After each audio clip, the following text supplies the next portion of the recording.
This is not just a story about death. It is a story about reckoning. I say that first because folks like to soften things after enough years have passed.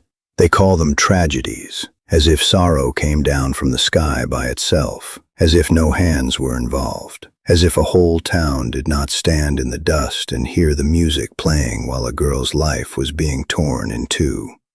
It happened in Red Creek on the night of the summer fair, when the air smelled of lamp oil, fried dough, horse sweat, and trampled grass. The fiddler was sawing away under the striped awning near the church field. Children were running with sugar on their mouths, and the men were loud with drink and confidence, the way men get when they believe the noise around them is big enough to hide their sins. Maggie Holt was 19 that year. She wore a pale blue dress with tiny white flowers on it, and she had pinned her hair up because the evening was hot. I remember that because I stood not 20 steps from her near the ring toss booth, holding a paper cup of lemonade gone warm in my hand, and I remember thinking she looked tired even while she smiled. Maggie always smiled for people, even when she ought not have had to. She lived with her mother at the edge of town in a weather-beaten house with a leaning porch and honeysuckle climbing one post. Her father had been dead 3 winters by then. She took in mending, kept chickens, read whatever newspapers drifted into Red Creek, and spoke with a gentleness that made rough people feel, for a moment, that they ought to be ashamed of themselves. But shame is a weak fence when drink and cruelty want through. The 4 men had been drinking since sundown. Everybody knew it. Cody Mercer was swaggering near the shooting gallery with his hat shoved back on his head. Luke Tanner had whiskey on his breath so strong you could catch it in the breeze. Tyler Boone laughed too loud at everything, the way fools do when they want the world to know they are not afraid of being seen. And Roy Dillard kept his silence in that ugly, watchful way of his, which was worse than the others laughing. I saw them circling the fair like dogs around a dropped scrap of meat. I wish I could say I did more than notice. That is the wound I have carried. The first time I saw Maggie look uneasy, she was near the pie table, speaking to Mrs. Givens. Luke came up too close behind her and said something that made her shoulders stiffen. She stepped away. Mrs. Givens frowned, but only for a second, the way respectable people do when they want to pretend discomfort is not yet danger. Cody tipped his hat at Maggie like a mockery of manners. Tyler grinned. Roy only watched. The music swelled. Somebody cheered at the mule race. A bottle broke somewhere behind the grain shed. The whole fair seemed to lean harder into its own noise. Later I saw Maggie walking alone toward the lantern strung near the outer fence. Maybe she was heading home. Maybe she only wanted air. I have asked myself that question so many times it has worn a trench in me. She moved quickly, one hand gathering her skirt from the dust. Then those 4 followed, not all at once, one after another, casual, laughing. I knew it meant trouble. I knew. I remember taking one step after them, then another. I remember stopping when Mr. Hollis called my name from behind me and asked if I'd seen his wife. I remember turning my head. I remember answering. And in that foolish, ordinary pause, Maggie disappeared into the dark edge of the fairground with 4 drunk men behind her, and half the town too busy enjoying itself to notice, or too practiced at not noticing to care. They dragged her out past the cottonwoods, past the dry wash, toward the old rocky canyon west of Red Creek, where the ground broke open into ledges and stone gullies. Some said later they heard a cry and thought it was a fox. Some said they saw men leading someone through the dark and figured it was none of their business. Some said nothing at all. That is how evil survives in small towns, not because nobody sees it, because everybody sees only enough to look away. They found Maggie the next morning among the rocks and dust, alive. That part matters. Alive, with her dress torn, her skin scraped by stone, her face white as flour, and her eyes open in a way I had never seen before, and pray never to see again. She had walked some distance by herself before she collapsed. The ranch boy who found her said she was trying to rise when he came upon her, as if she still believed she had to make it home under her own power. I was there when they brought her back. Her mother came running barefoot into the street. I can still hear the sound she made. Not a scream, something lower, a sound like a heart being split with an axe. The doctor was called. The curtains were drawn. The preacher came. Women carried hot water and clean cloths into the house. Men stood outside with their hats in their hands and their jaws set, performing grief as if that cost them something. By noon, the fair banners were already being taken down. By evening, people had begun to say the ugliest thing grief ever teaches cowards to say. Best not speak on it. Not because it was too terrible, because it was too true. No sheriff rode out after Cody, Luke, Tyler, or Roy. No posse formed. No father stormed their doors with a shotgun. Their names stayed in people's mouths only in whispers, and even those whispers shrank fast. By Sunday, Red Creek had already begun the work of burying Maggie while she was still breathing. I visited her once, 3 days later. She was sitting upright in bed, though she looked as if sitting cost her more than standing ever had.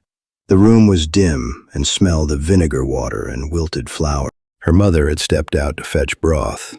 Maggie turned her face toward me when I came in, and for one hopeful second I thought she might be herself, the old Maggie, the one who smiled softly and asked after your family even when she had troubles of her own.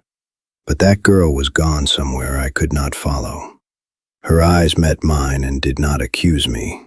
That was worst of all.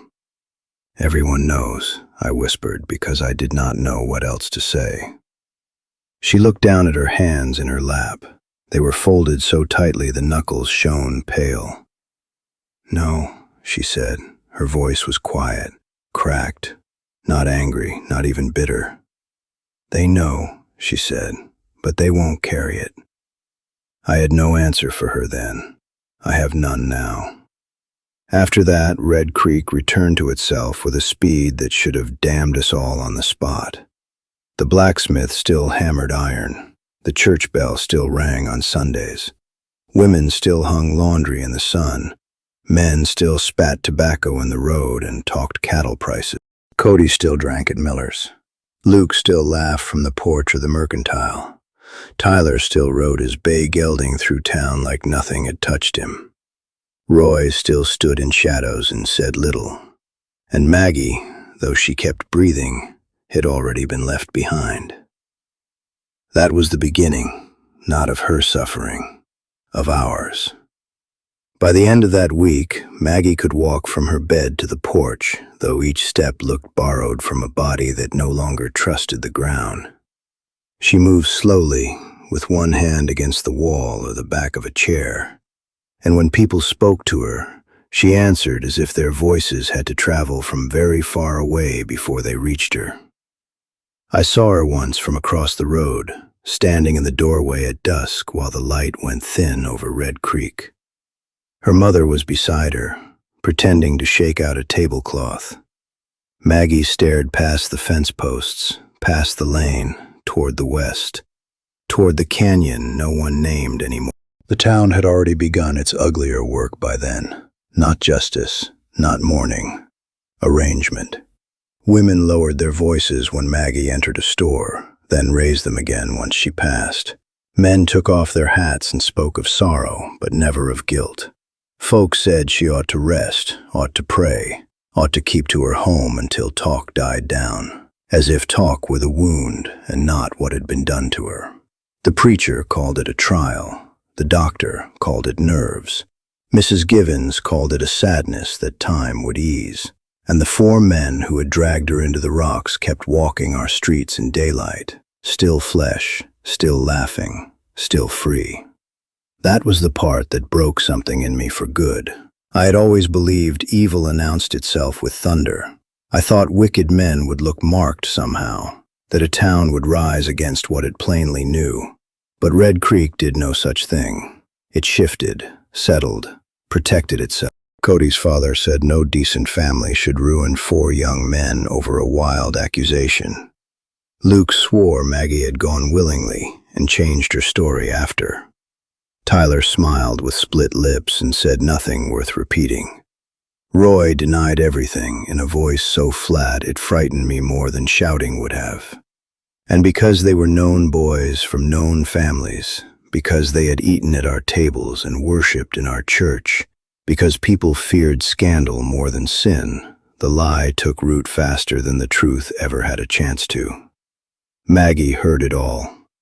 You could see it in the way she stopped coming to Sunday service, then stopped visiting the mercantile, then stopped stepping beyond her own gate unless she had no choice.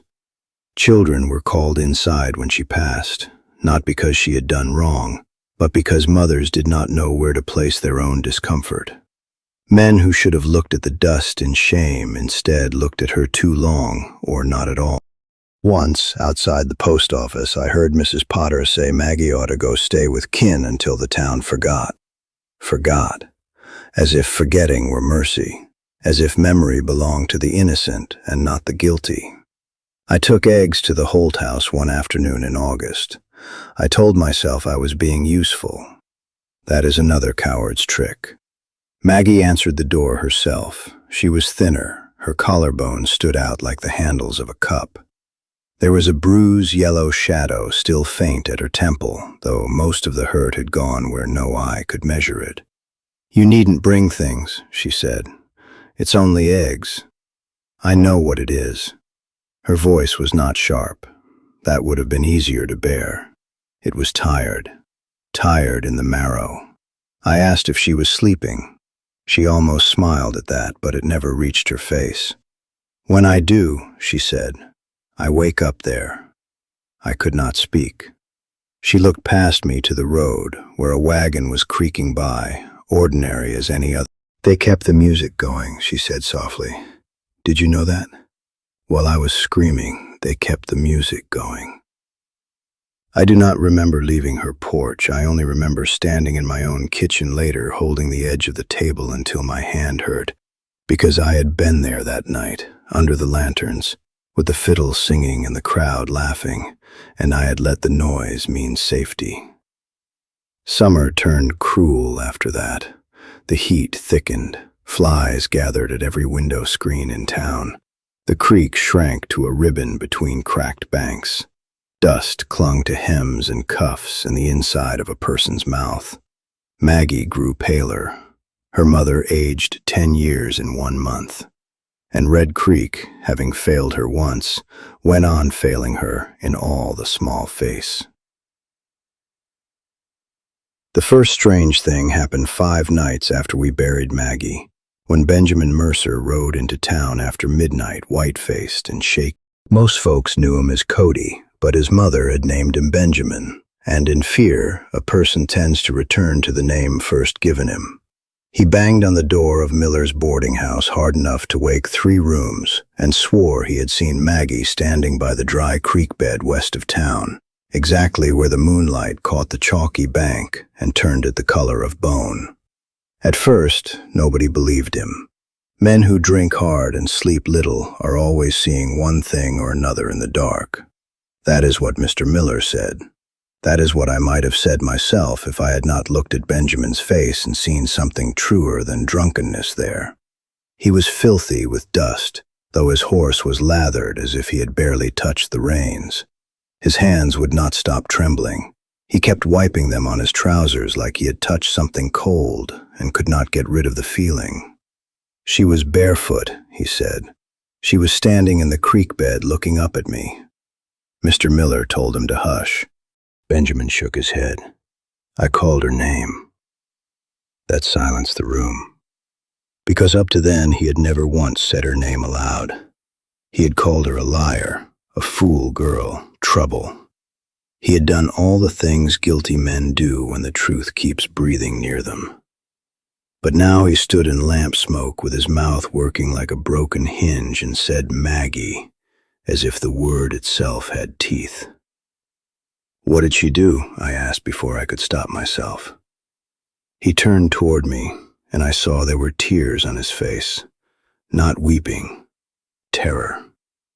"Nothing," he whispered. That was the worst of it. She only stood there. Her dress was hanging loose and her hair was down, and there was dust all over her feet like she had just walked out of the canyon. I told myself it was some other woman, some trick of the light. Then she lifted her head. He swallowed so hard I heard it. And I knew. No one slept much after that. By morning, the story had spread through Red Creek, though people told it was smirks fixed to their mouths, too eager by half, the way folks do when they are afraid and want mockery to serve as courage. The women at the pump said Benjamin had mixed whiskey with grief. The man outside the feed store said a jackrabbit in moonlight can look like anything. Luke Tanner laughed loudest of all. He slapped Tyler Boone on the shoulder and said Benjamin had frightened himself with his own shadow. Roy Dillard said nothing, but his face had gone the color of old tallow. Then, 2 nights later, Luke heard her. He was locking up his father's barn when a voice came from the other side of the door, soft enough that he leaned closer to catch it.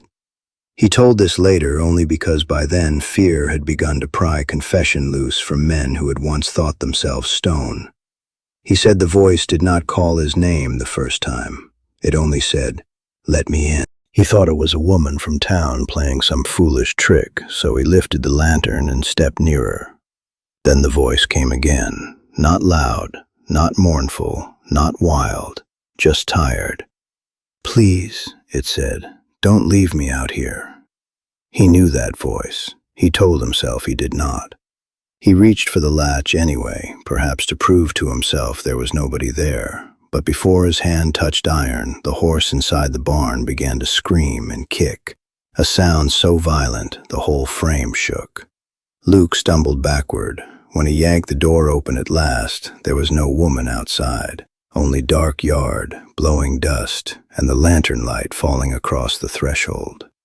But in that narrow strip of dirt, clear as a brand in wet clay, were barefoot prints leading up to the door and stopping there. Not turning away, stopping. After that, Red Creek changed in a manner so slight a stranger would not have marked it. Men came home before full dark. Mothers called children in sooner. Lamps were trimmed brighter.